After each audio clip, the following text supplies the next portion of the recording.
My name is Maor Zaguri, and I've spent my life telling stories. During that time, I've crossed paths with those who truly make a difference in this world. Some call them donors, others angels. I simply call them guests. This series delves into the lives of those who choose to give. This is the Philanthropists.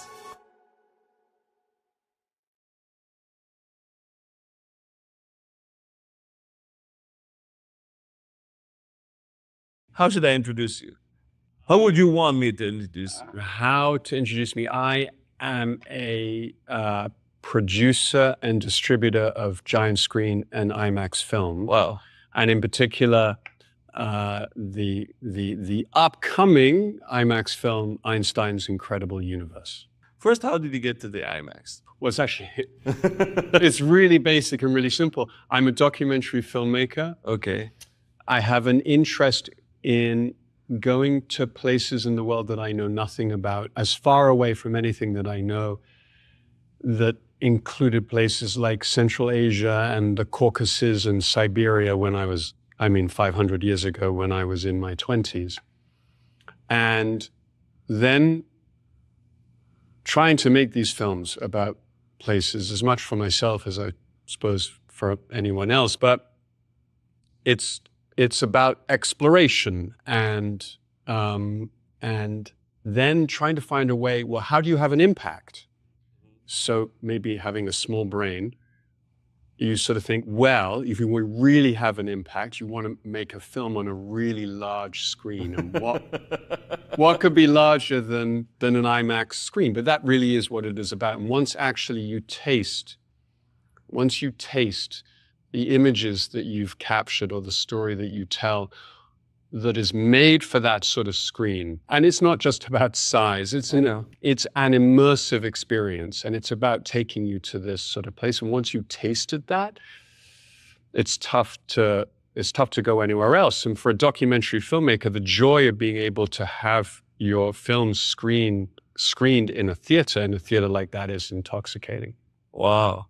First of all, it sounds like the best job in the world, or at least if someone would have told me when I was 20 that's what I'm gonna do in life, travel around the world, take amazing captions and put it on huge screens, sign me in. That's not bad. That's not a bad way to go. So what inspired you to create a 3D movie about Einstein? Well, that's a really simple answer to that, is that it's actually our friends at Hebrew University of Jerusalem. When we were in Jerusalem and we were making our IMAX film on Jerusalem, we spent many years. The film came out in 2013, but we were filming in 2009 and 2010 in Jerusalem. We spent many years there. But the thing is with an IMAX film, you can spend, years trying to get just specific, incredible shots.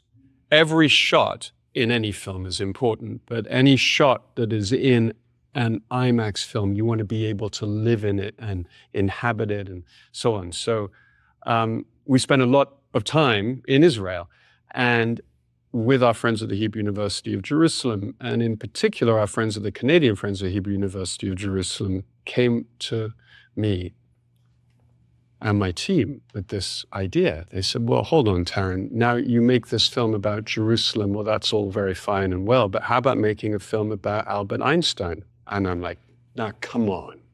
You're going to make a film about Albert Einstein on an IMAX screen. Here you have, someone who's not alive. How do I make an immersive experience out of that? Yeah. So we thought hard about it because it was an interesting, intriguing idea of what you can do. And it's not so much a film in which we're going to tell you about Einstein. We're going to actually live Einstein. Wow. We're going to be Einstein. We're going to go into the imagination of Einstein at the sort of the seed of some of his greatest thought experiments. And the object of this on a personal level is that, yes, I am finally going to be able to understand what is the general theory of relativity. But everyone will be able to understand? this is the point. Okay. Is it possible? I think it is. But it's taking this combination of working with some of the great science experts and some of the great creative forces to find the way to be able to make this incredible mix of a film that is both moving and heartful and dramatic, but also educational, and is actually going to have kids, and not just kids because it's an excuse, because as you know, most adults couldn't possibly tell you what the general theory of relativity is. Yes. But actually to go in and have your worldview rocked by the fact of like, oh, well, hold on, this is how I thought that the universe worked. But then you're actually finding, whoa, no, this is how it works. There are two other characters we have in our film because it's about Einstein's incredible universe is about not just the man himself and his extraordinary vision, but his legacy. There are also stars of the film. There's Andrea Ghez, who's the fourth woman in history to win a Nobel Prize in physics, just the fourth woman in history to win a Nobel Prize in physics, is the great black hole hunter of our time. And Nagas Malvalva is the dean of the School of Science at MIT and was part of a whole team that detected gravitational waves. This is the legacy of Einstein that we're living in today. They're testing his theories and pushing the boundaries of science as we know today. Do you have a personal connection to the Hebrew University? And that maybe influenced your vision?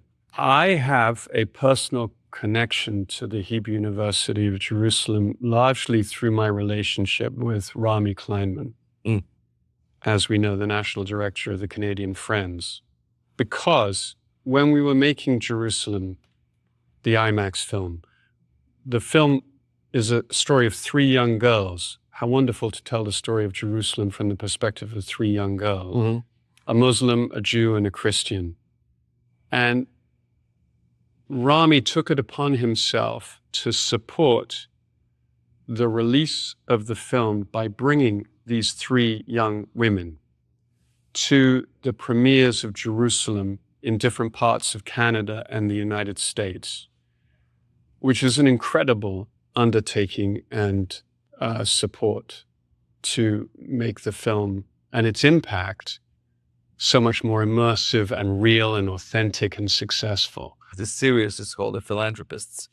And when we're talking about philanthropists and when we're thinking about philanthropists, we're thinking about very wealthy people that have a lot of means, that they can afford helping the world, helping people that are in need or helping situations, places that are in need.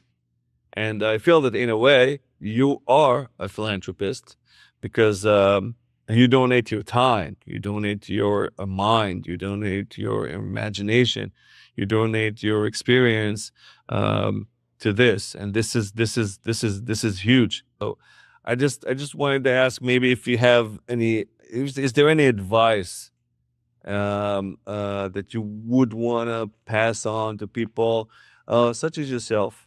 I remember when I went to make my film in Afghanistan that after September the 11th, and my mother, in her effort to dissuade me from being so, in her mind, reckless, said, why don't you do something useful with your life? If you really want to help people, why don't you go and work in a refugee camp or something like that? The problem is that that's not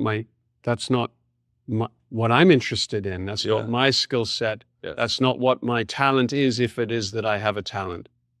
For me, when I started making films, it was about trying to understand the other and to make a better world through communication with the other. Today, it has also been about bringing joy into the world. Uh-huh.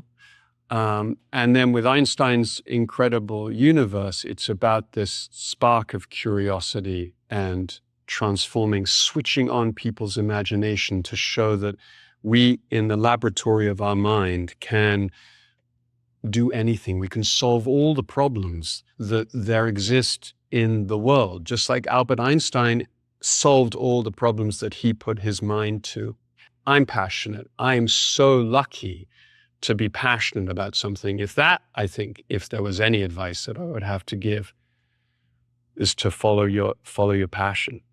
How simple. Just follow your heart. I must say that it was a great pleasure. I learned a lot, by the way. Thank you. And you're very inspiring to me. It's been a great pleasure to meet you too, and thank you for taking the time. If you want to watch more episodes of The Philanthropists, head over to Canadian Friends of the Hebrew University on YouTube.